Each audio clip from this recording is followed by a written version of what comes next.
صاحب سے التماس کروں گا کہ وہ استقبالیہ کلمات میں ہمارے مہمانوں کو خوش آمدید کہیں اور اس ادارے کے بارے میں ہمارے مہمانوں کو ذرا مختصر جو ہے بتائیں۔ جناب قاری عمر وقاص صاحب۔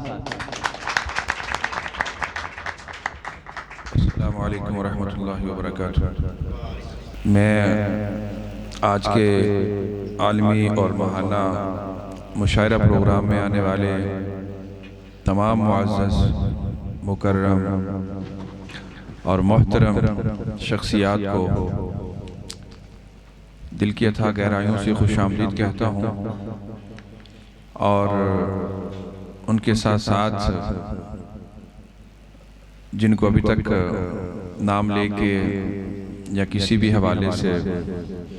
کسی بھی وجہ سے ویلکم نہیں کہا گیا، میں اپنے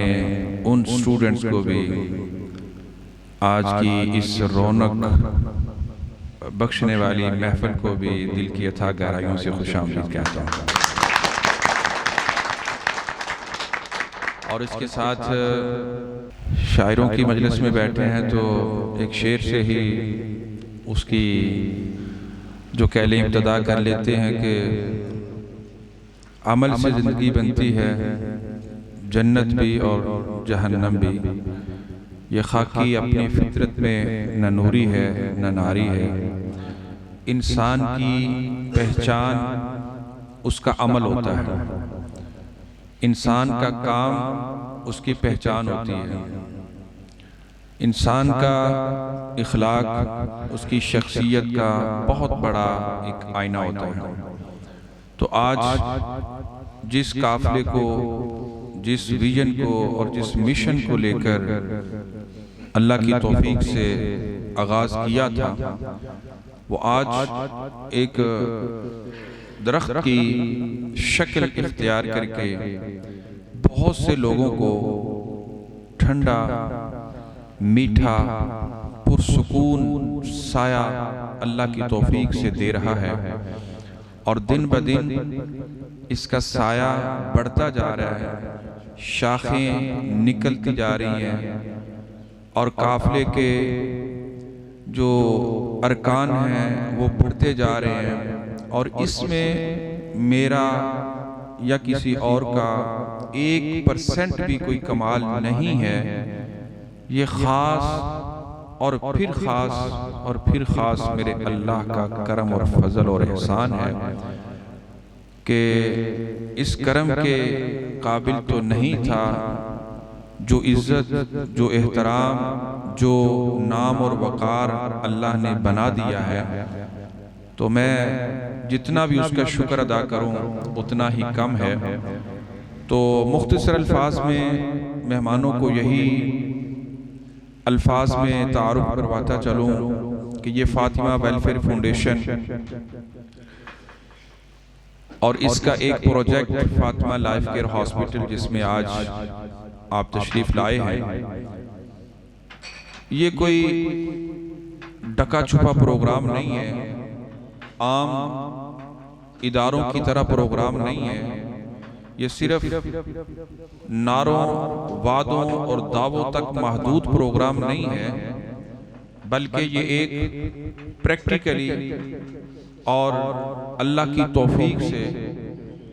اخلاص کی بنیادوں پر چلنے والا ایک پروگرام ہے، اور جس کی زندہ مثال اس محفل میں بیٹھے ہوئے کئی ایک نوجوان ہیں، اور یہاں سے اللہ کی توفیق سے صحت یاب ہو کر جانے والے گھروں کے اندر کئی ایک نوجوان جو اس وقت اپنی فیملیوں کے ایک کفیل بن کر، خوددار بن کر، پروقار زندگی گزار کر اللہ کے ہاں شکر گزار بھی ہیں اور سجدہ ریز بھی ہیں۔ اور میں امید کروں گا کہ جس اخلاص کے ساتھ یہ پروگرام کا تسلسل جاری ہے، انشاءاللہ کئی ایک یہاں پر موجود اور کئی بعد میں آنے والے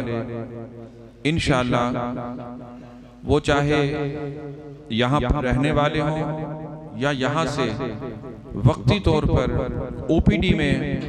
اپنا علاج معالجہ کروا کے جانے والے ہوں، انشاءاللہ سب کی دعائیں اس ادارے کے ساتھ ہیں اور رہیں گی انشاءاللہ۔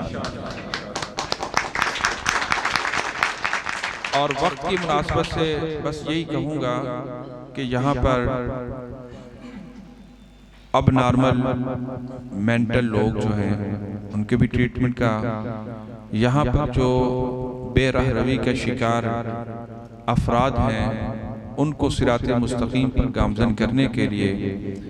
بھولا ہوا راستہ دکھانے کے لیے دن رات محنت کا تسلسل جاری ہے۔ اور اس کے ساتھ سب سے بڑھ کے ایسی خواتین، ایسے بچے، ایسی بیٹیاں جن کو کسی بھی ظلم اور تشدد یا کسی بھی ناگہانی صورتحال میں گھروں سے بے گھر کر دیا گیا، معاشرے کا بہت بڑا ایک ان کے اوپر ظلم ڈھایا گیا، ان کے لیے اللہ کی توفیق سے یہاں پر ایک فی سبیل اللہ نرسنگ کیئر شیلٹر ہوم کا قیام لایا گیا، جس کے اندر آج بھی 1 درجن کے قریب 2-2.5 سال سے بچی سے لے کر 80 سال کی ایج تک مختلف خواتین موجود ہیں، اور ان کی خدمت کر کے یقیناً دل کو وہ سکون ملتا ہے جو اپنی حقیقی ماؤں، بہنوں، بیٹیوں کی خدمت کر کے ملتا ہے۔ اور میں اس پر بھی اللہ کا شکر گزار ہوں کہ اس نے ہمیں اس قابل سمجھا، توفیق دی، تو ہم نے ان کے لیے یہ خدمت کا سفر جو ہے وہ سٹارٹ کیا۔ اسی طرح یہاں پر سرجری کا پروسیس جو ہے مختلف وہ جاری و ساری ہے، جس کے اندر کسی بھی حوالے سے، وہ چاہے رسولی ہے، چاہے اپینڈکس ہے، چاہے کسی بھی حوالے سے زچہ و بچہ کیس ہے، چاہے کولی کے اپریٹ ہیں، اللہ کی توفیق سے یہاں پہ مختلف سرجن جو ہیں وہ آ کے کر رہے ہیں۔ تو میں اس ساری چیزوں پر اللہ کا شکر گزار ہوں اور معززین علاقہ کا شکر گزار ہوں کہ جنہوں نے ہر حوالے سے مالی، اخلاقی، روحانی، افرادی، ہر حوالے سے حوصلہ دیا، ہمت دی، ساتھ دیا، اور کانفیڈنس کو بڑھانے میں اور مجھے بلڈ ہونے میں، آگے بڑھنے میں حوصلہ افزائی کی۔ میں ان کا بھی شکر گزار ہوں اور امید کرتا ہوں انشاءاللہ جہاں خدمت کا تسلسل جاری رہے گا، جہاں یہ سارے کام جاری و ساری رہیں گے، ایک دن آئے گا کم از کم، باقی تو اللہ کا کرم کہیں بھی ہمیں پہنچا سکتا ہے، لیکن جو ارادہ کیا ہے شہر اقبال کے چاروں اطراف کا مطلب، وہ ڈسکا روڈ ہو، وہ پسرور روڈ ہو، وہ چاہے پچواد سیدپور روڈ ہو، وہ چاہے یہ گلوواد روڈ ہو، انشاءاللہ 4 روڈوں پر فاطمہ لائف کیئر کی 4 شاخیں ایک وقت میں بیک وقت کام کر رہی ہوں گے انشاءاللہ۔ آنے والے دنوں میں انشاءاللہ بہت جلد ایک دوسری بلڈنگ کا انشاءاللہ جگہ کا انتخاب کریں گے۔ پاس کچھ نہیں ہے، اوقات کچھ نہیں ہے، لیکن اللہ پر توکل اور یقین موت سے بھی بڑھ کر ہے کہ وہ انشاءاللہ اس ارادے کو پایہ تکمیل تک پہنچائے گا۔ تو میں امید کروں گا انشاءاللہ کہ آپ کو یہ باتیں بہت زیادہ اچھی لگی ہوں گی، مجھے تو کم از کم بہت سکون دیتی ہیں۔ تو انشاءاللہ مشاعرے کا بلا تاخیر جو ہے وہ سفر اس کا آغاز کرتے ہیں۔